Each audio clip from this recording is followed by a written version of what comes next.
We begin tonight with word that Defense Secretary James Mattis is stepping down from his post at the end of February. President Trump tweeted the news this evening, a day after he went against Mattis' advice in announcing a U.S. withdrawal from Syria. In his resignation letter, Mattis said he is leaving because, quote, "You have the right to have a Secretary of Defense whose views are better aligned with yours." Longtime Pentagon reporter Michael Gordon of the Wall Street Journal joins me now. Michael Gordon, what happened?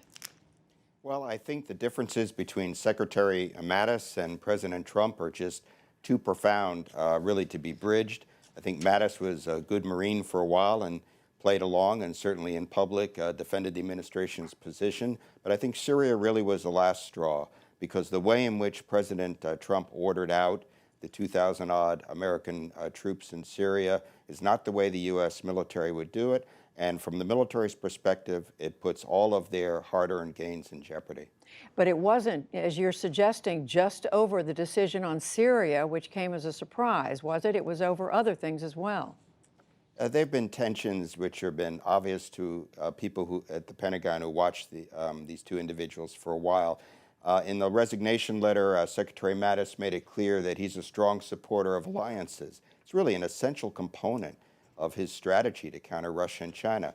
Well, President Trump had a penchant to criticize the allies. Secretary Mattis was overruled when he recommended General Goldfein to be the next chairman of the Joint Chiefs of Staff. President Trump picked Mark Milley of the Army instead. I mean, I think it's not merely that he didn't get his way. I think there was a sense that his counsel and his advice on matters that are really in the province of the Secretary of Defense were not being sufficiently taken into account. Michael Gordon, we're also hearing today through Reuters news service that there's talk by the administration of a dramatic pullout of U.S. troops from Afghanistan. Do we know whether that might have played a role in this? Well, I don't know if that played a role. It's not referenced in his letter, but also my colleagues at the Wall Street Journal also had that story along with Reuters, and they noted they're looking at a withdrawal of up to 14,000. We know that President Trump has long been uneasy about keeping American troops in Afghanistan, and essentially had to be talked into it by Secretary Mattis, by the generals, by H.R. McMaster when he was the National Security Advisor, and now those voices are gone.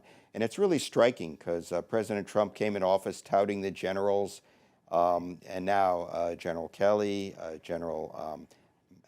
Secretary Mattis, but a retired four-star Marine general, and H.R. McMaster. The generals are all gone. And, you know, they tend to be a voice, at least, of pragmatism and moderation in an administration that is often more ideological. And that's my question. I mean, Mattis was seen pretty widely as a stabilizing force in this administration, serving this president. So what could his departure mean? Well, you know, President Trump has sort of shown a tendency to surround himself with people that agree with him. When he dispatched Secretary Tillerson from the State Department, picked Secretary Pompeo, he said, he agrees with me. He really likes to surround himself with people who are sort of like-minded. I think there's a real danger in that. I think it's much better to have different views within your own cabinet. Of course, the president is the commander-in-chief. We don't really know, whether he's going to opt for Senator Cotton or who he might pick to be the next defense secretary, but he claims to have a candidate in mind. And of course, that is a natural question. Who are, as you survey the horizon, who out there might have views that are more in alignment with the president's? Well, I think, I don't know that you could ever get someone who would have a perfect match, but in the kind of people who've been speculated about in the past is Tom Cotton, who's former Army officer, very conservative, certainly well-versed on military issues. Occasionally people have mentioned Jack Keane, the former Army Vice Chief of Staff, but I heard a few months ago that he isn't particularly interested in the job. So the allies are going to be very anxious about this decision, because even though President Trump used to call Mattis Mad Dog Mattis. He was anything but a mad dog in the way he performed his duties. He was really cautious about the use of force, cautious when it was used in Syria, not looking for a fight with Iran. He was indeed a voice of moderation, and I think allied powers and maybe even some of the United States adversaries are going to be wondering, what comes next. And in a word, Michael Gordon, a shock at the Pentagon that this has happened or not? No, not a shock.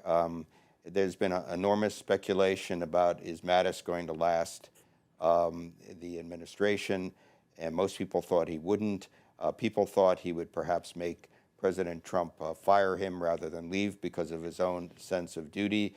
But I think the Syria decision, which the military sees as putting at risk the campaign against ISIS when it's really in its final phase, I think is something that would be hard for any Secretary of Defense to swallow.